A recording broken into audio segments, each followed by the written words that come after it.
Hello everyone, welcome to the golden age career point. Spotting errors की series में ये 11वीं क्लास है और इस क्लास में भी हम लोग प्रीवियस ईयर्स में जो एसएससी एग्जाम्स में स्पॉटिंग एरर्स से क्वेश्चंस आए हुए हैं उनमें से 10 सेंटेंसेस को यहाँ पे पढ़ेंगे और उनका एनालिसिस करके एरर फाइंड आउट करेंगे। चलिए शुरू करते हैं। पहला क्वेश्चन ये देखिए, जैसा कि पहला सेंटेंस आपके सामने लिखा है, it is to certify that he has won the essay writing competition organised by the department of arts and culture. ठीक है, पहले इसका शाब्दिक अर्थ को समझ लेते हैं। देखिए, सर्टिफाई का मतलब होता है प्रमाणित करना, तो कहना चाह रहे हैं कि यह प्रमाणित किया जाता है कि ही हैज वॉन, उसने जीत लिया है, एसे राइटिंग कंपटीशन, निबंध लेखन कंपटीशन माने प्रतियोगिता।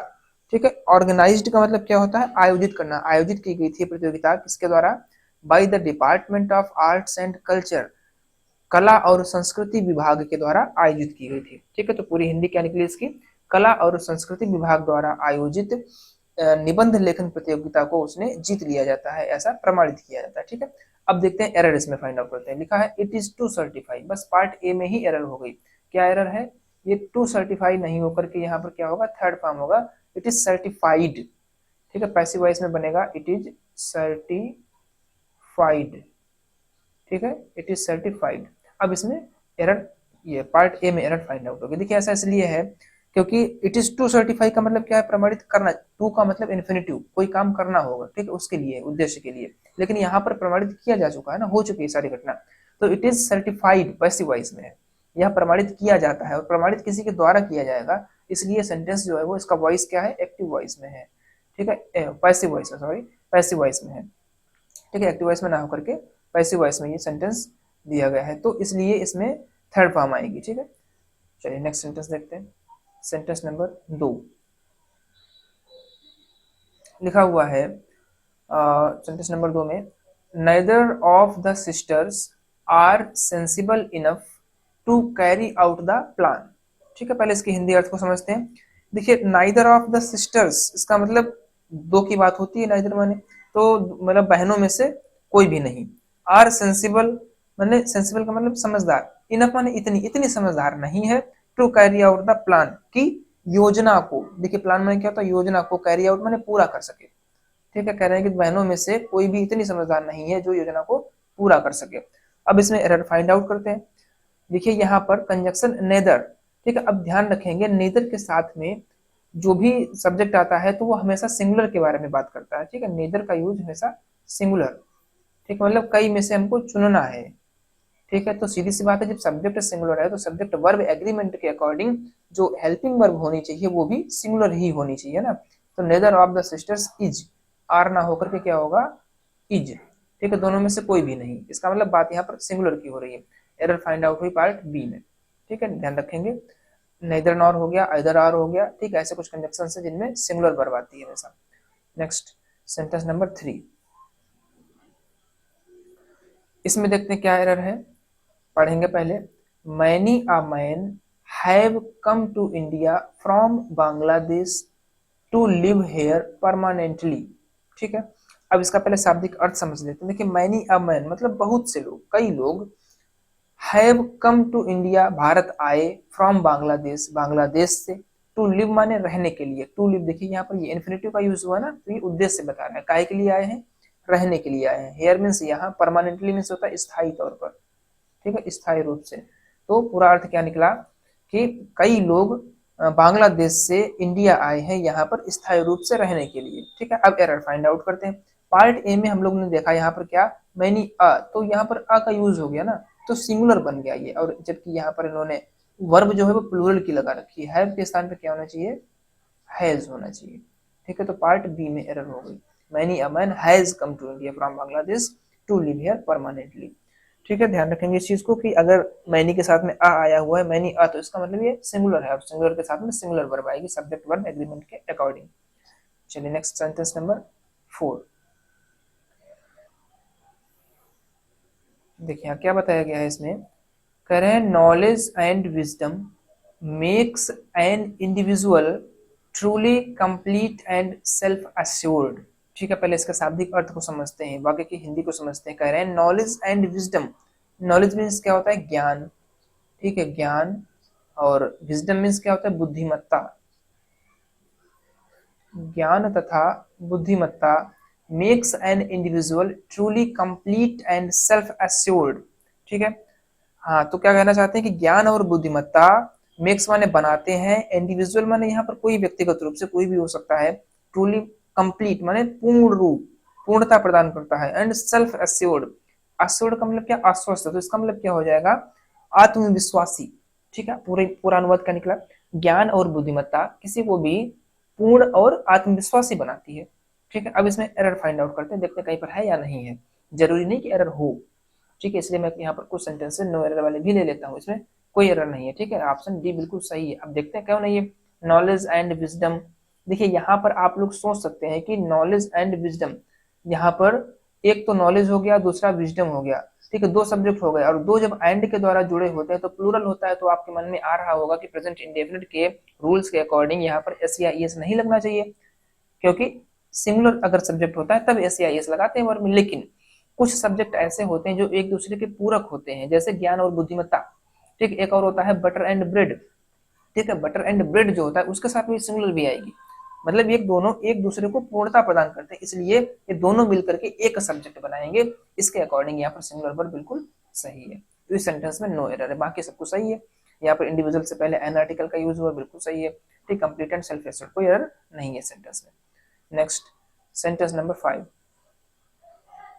5 नंबर में देखते हैं, लिखा हुआ है one of the boys who always give the correct answer is Samuel. ठीक है, हिंदी समझते हैं। वन ऑफ द बॉयज, लड़कों में से एक। ठीक है, वन ऑफ द बॉयज मतलब कई लड़कों में से एक। हु माने जो, ऑलवेज माने हमेशा, गिव माने देता है, करेक्ट माने सही, answer means Uttar, is Samuel वह कौन है, सैमुअल है। मतलब कई लड़कों में से एक जो हमेशा सही उत्तर देता है वह कौन है, सैमुअल है। ठीक है, अब एरर फाइंड आउट करते हैं, देखते हैं। ए पार्ट में वन ऑफ द बॉयज बिल्कुल सही है, बॉयज में से एक चुनना है, इसमें कोई एरर नहीं है। बी पार्ट में हु जो आया हुआ है, ठीक है, हु किसके बारे में बता रहा है, हु बात कर रहा है सैमुअल के बारे में, कई लड़कों में से एक जो, अब जो कौन है, ये सैमुअल है, तो सैमुअल क्या है, ये सिंगुलर है। ठीक है, अब अकॉर्डिंग टू प्रेजेंट इंडेफिनिट के जो रूल्स होते हैं, अगर सब्जेक्ट सिंगुलर है और हु यहाँ पर क्योंकि सैमुअल के लिए आया है तो ये सिंगुलर सब्जेक्ट का काम करेगा। ठीक है, सिंगुलर सब्जेक्ट का काम करेगा यहाँ पे, तो इसके अकॉर्डिंग प्रेजेंट इंडेफिनिट की जो वर्ब है यहाँ पे ये गिव, इसमें यस या यस का यूज करना पड़ेगा। ठीक है, gives the correct answer is Samuel, तो एरर किस पार्ट में होगी, पार्ट डी में।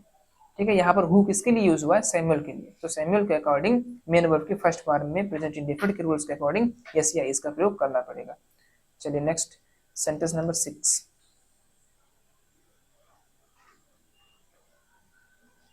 Headmaster has instructed the teachers to follow the rules of the school। ठीक है, अब इसमें देखेंगे कुछ एरर है क्या, इसमें फाइंड आउट करने की कोशिश करते हैं। देखिए पहले इसके जो हिंदी अनुवाद को देख लेते हैं। हेडमास्टर हैज इंस्ट्रक्टेड, प्रधानाचार्य जी ने, इंस्ट्रक्टेड का मतलब क्या होता है, निर्देशित करना। ठीक, निर्देशित किया है, टीचर्स माने अध्यापकों को, टू फॉलो माने अनुसरण करना है, the rules of the school विद्यालय के जो नियम है उनका अनुसरण करने के लिए प्रधानाचार्य जी ने अध्यापकों को निर्देशित किया है। ठीक है, प्रेजेंट परफेक्ट का ये सेंटेंस है। अब इसमें एरर देखते हैं। पहले पार्ट में यहाँ पर हेडमास्टर लिखा हुआ है, और हेडमास्टर एक पोस्ट है, हेडमास्टर क्या है, एक पोस्ट है। ठीक है, और आर्टिकल्स में एक रूल आता है कि किसी भी पोस्ट को लिखने से पहले उसके पूर्व article the, definite article the का यूज किया जाता है, तो यहाँ पर द नहीं लगाया था इन्होंने। ठीक है, द लगा देंगे तो यहाँ पर सेंटेंस सही हो जाएगा, पार्ट ए में एरर हो गई यहाँ पे। चलिए नेक्स्ट सेंटेंस नंबर 7।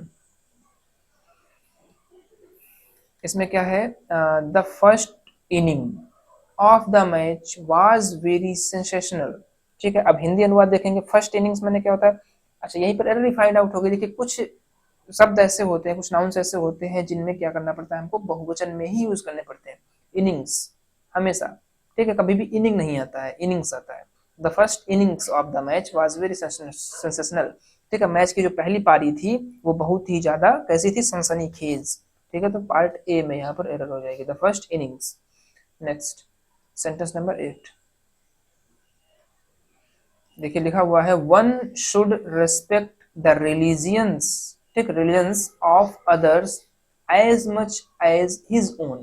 पहले शाब्दिक अर्थ को, अनुवाद को समझ लेते हैं। वन शुड रेस्पेक्ट, कोई भी हो एक व्यक्ति को सम्मान करना चाहिए, ठीक है। शुड का मतलब चाहिए के अर्थ में होता है, एक व्यक्ति को सम्मान करना चाहिए। द रिलीजन्स माने क्या होता है, धर्म। ऑफ अदर्स, दूसरों के धर्मों का, ठीक है। एक व्यक्ति को दूसरों के धर्मों का सम्मान करना चाहिए। एज मच, उतना ही। एज माने जितना, हिज ओन, अपने खुद के धर्म का वो करता हो, ठीक है। अब एरर देखते हैं। आप लोग यहाँ पे देख रहे हैं, यहाँ पर सब्जेक्ट कौन है, हु है।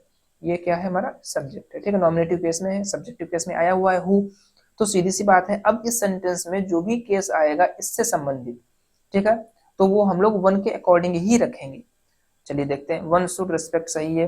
बी पार्ट में द रिलीजियस ऑफ अदर्स बिल्कुल सही है। एज मच एज हिज, यहाँ पर देखिए ये हिज जो है ये पॉजेसिव केस का प्रोनाउन आया हुआ है, ठीक है, पॉजेसिव केस में है।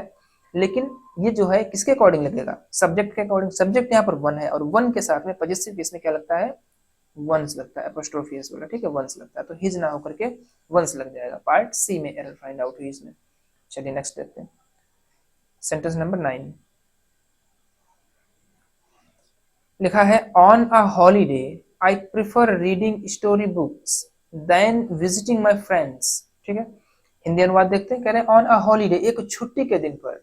आई प्रिफर, प्रिफर माने क्या होता है, प्रिफर का मतलब होता है मतलब महत्व देना, ठीक है, पसंद करना। रीडिंग माने पढ़ना, स्टोरी बुक्स माने कहानी की किताबें। कह रहे कि छुट्टी के दिन पर मैं कहानी की किताबें पसंद करता हूँ, पढ़ना पसंद करता हूँ। देन विजिटिंग माई फ्रेंड्स, मेरे मित्रों से मिलने की अपेक्षा। अभी आप ध्यान रखेंगे, ये जो प्रिफर आ गया, प्रेफर के साथ में जब कंपैरिजन किया जाता है कंपैरेटिव डिग्री में, देन का यूज नहीं होता है, ध्यान रखेंगे, ठीक है। प्रिफर, प्रेफरेबल, जूनियर, सीनियर, ये कुछ शब्द होते हैं जो आपको ध्यान रखने हैं। इनके साथ में देन ना लग करके टू लगता है। किस पार्ट में, यहाँ पर सी पार्ट में एरर फाइंड आउट हुई। बाकी पूरा सेंटेंस सही है, ठीक है। नेक्स्ट, आज का लास्ट सेंटेंस क्या है, someone they don't know who knocked eight their door in midnight. Hindi समझते हैं, कहने कोई, ठीक है, दे डोंट नो, जिसको वो नहीं जानते हैं। हु, जिसने, नॉक्ड एट देयर डोर, उनके दरवाजे पर खटखटाया, इन मिडनाइट, अर्धरात्रि में, ठीक है। आप लोग यहाँ पे ध्यान रखेंगे, कोई भी रात्रि का समय हो, चाहे नाइट हो चाहे मिडनाइट हो, उसके साथ में प्रीपोजिशन इन नहीं आता है, क्या आता है, एट आता है।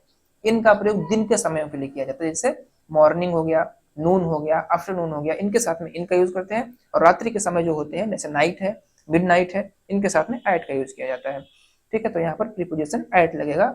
इस प्रकार से सी पार्ट में एरर फाइंड आउट हुई, ठीक है। तो हम लोगों ने यहाँ पर 10 सेंटेंसेस को यहाँ पे पढ़ा, एनालिसिस किया, उनमें एरर फाइंड आउट की।